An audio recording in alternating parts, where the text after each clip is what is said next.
Every once in a while, it's nice to play a game from a smaller development team for an indie title, even if it isn't as polished, as some bigger indie titles are certainly AAA games, and that's what we're going to be taking a look at today with Stellatum? Either way, it's an indie-developed shooter that plays sort of like a modern version of Asteroids mixed with some shmup action going on, and it's available on Steam and PlayStation 4, as well as other various consoles, but the version I'm playing here today is on Nintendo Switch.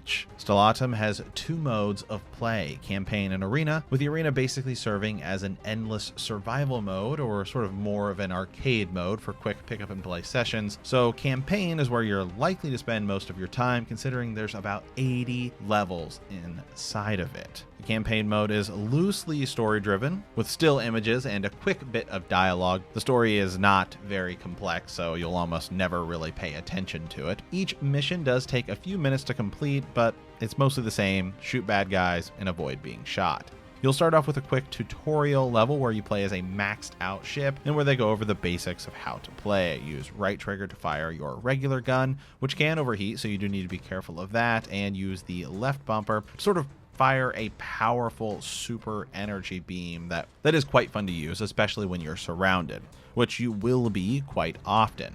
Even though this does play a bit like Asteroids, it's definitely still sort of a shmup in the bullet hell kind of a sense. There are definitely tons of enemy fire on the screen at any time that you'll need to avoid.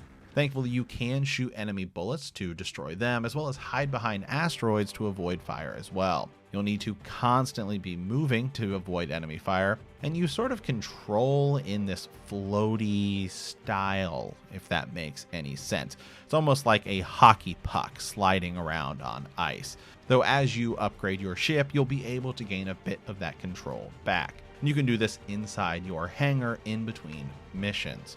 As you progress throughout the levels, you'll unlock new blueprints and be able to boost your attributes, as well as upgrade your guns and unlock more armor. And at first, the game really feels kind of slow. You start off with basically the equivalent of a pea shooter, but each new weapon and power-up do feel pretty significant as you move along.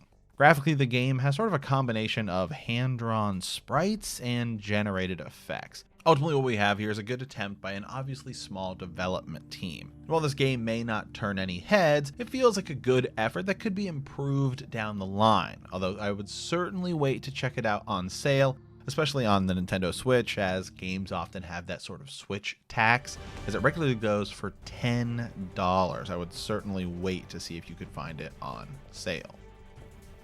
If you like this episode, be sure to hit that subscribe button or check out our podcast on iTunes or come hang out on Twitch. We'll see you next time, and as always, thanks for watching.